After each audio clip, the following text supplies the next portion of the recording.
விஷ்ணு பிரமா சூரியன் முனியப்பன் பேசுகிறேன்ப்பா. இந்த செத்த பேய்கள் கிடக்கிற பேயை கைலாசத்தை விட்டு வெளியில் நிற்கி, கைலாசத்தை விட்டு பேயை பூரா நிற்கி, ஆணும் பெண்ணும். இந்த பேயை பூரா கொஞ்சம் அந்த மானிட பிறவியை சாப்பிட்றதுக்கு க்ளோஸ் பண்ணுறதுக்கு கேள்வி கேட்கப்பா. இப்போ ஏன்னா சனி வெளியே போயிடுச்சுல, என்ன பண்ண அந்த பேய்கள் கணக்கு கேட்கும்ல. ஏற்கனவே முள் செடி முள்ளில் பேய் பூரா உட்கார வச்சோம், இப்போ முள்ளை க்ளீன் பண்ணிட்டான். இப்போ இந்த பேய் பூரா வெளியே உட்காந்துருக்கு.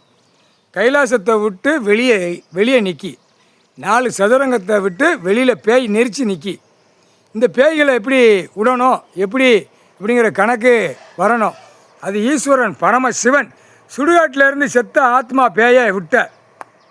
இப்போ இந்த பேயை அரசியல்வாதியை கணக்கை முடிக்கணும், நெரிக்கணும், ரோட்டுக்காட்டில் நெரிக்கணும், பல்லாயிரம் கோடி உள்ளவனை நெரிக்கணும், அவன் குடும்பத்தாரை நெரிக்கணும். அதுதான் தக்க தண்டனைக்கு இப்போ கொடுக்க ஆரம்பிச்சிட்டேன். முக்கால் சத்தியம் வார்டில் ஆடுதவன் இப்போ எல்லா விலங்கு பஞ்சாயத்து போர்டு பூரா விலங்கு மாட்டிட்டேன். ஆணுக்கு பெண்ணுக்கும் உலக நாடு, தாய் இந்தியா நாடு, தமிழ்நாடு எல்லா விலங்கு மாட்டிட்டேன். கை விலங்கு கால் விலங்கு பஞ்சாயத்து போர்டு கணக்கு முடிஞ்சு வச்சு. கால் சத்தியம் சந்தோஷம்.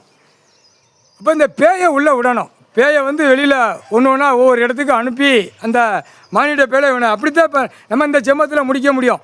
ஏன்னா ஆக்ரோஷமாக என்னென்ன வேலை பண்ணணுமோ அத்தனை பண்ணி வச்சுருக்கான். பூமியில் காவு கொடுக்க, ஆடு மாடு கோழி குறைகளை காவு கொடுக்க, எல்லாத்தையும் அந்த அசிங்கம் பண்ணி மந்திரத்தை ஓதி வச்சுருக்கான். அது மந்திரம் நம்ம முடிச்சாச்சு. அந்த காவு கொடுத்தது எல்லாமே நம்ம சுத்தம் பண்ணணும். இந்த பேயை விட்டு தான் சுத்தம் பண்ண முடியும். சரிப்பா சந்தோஷம். அப்போ பேய் கணக்கு எப்போ விடணும் அப்படிங்கிறது கணக்கா இல்லை இப்போ விட்டுற வேண்டியதான். ஆமாம், இப்போ விட்டா தான் அந்த அரசியல்வாதி ஆடுற ஆட்டத்துக்கு நெரிக்க முடியும். எல்லாம் நெரிக்க முடியாதுல்ல. சந்தோஷம். இப்போ என்ன தான் நெரிக்க முடியும். இப்போ 7 நாடு சனி அவன் உட்காந்து அவன் ஆட்டிடுவான், இந்த பேய் போய் நெரிக்கும். அப்போ கணக்கு சாவு கணிக்கு ஆணாக தான் போகும். அப்படி தானே? ஆணு நிறையா போகும். ஆணை முடித்தா தான் வேலை நடக்கும். ஒழுங்காக பூமியை சுத்தம் பண்ணி பெண்ணு சுத்தம் பண்ணுவான். பூமி வீட்டில் சுத்தம் பண்ண மாதிரி பூமியை பெண்ணு வெளியே சுத்தம் பண்ணும். சந்தோஷம். அப்போ அந்த கொரோனா வரதை விட இந்த கொரோனா பயங்கரமான கொரோனா வரும். அதில் தான் ஆணு பூரா காலியாகும் பட்டுன்னு. சந்தோஷம்பா.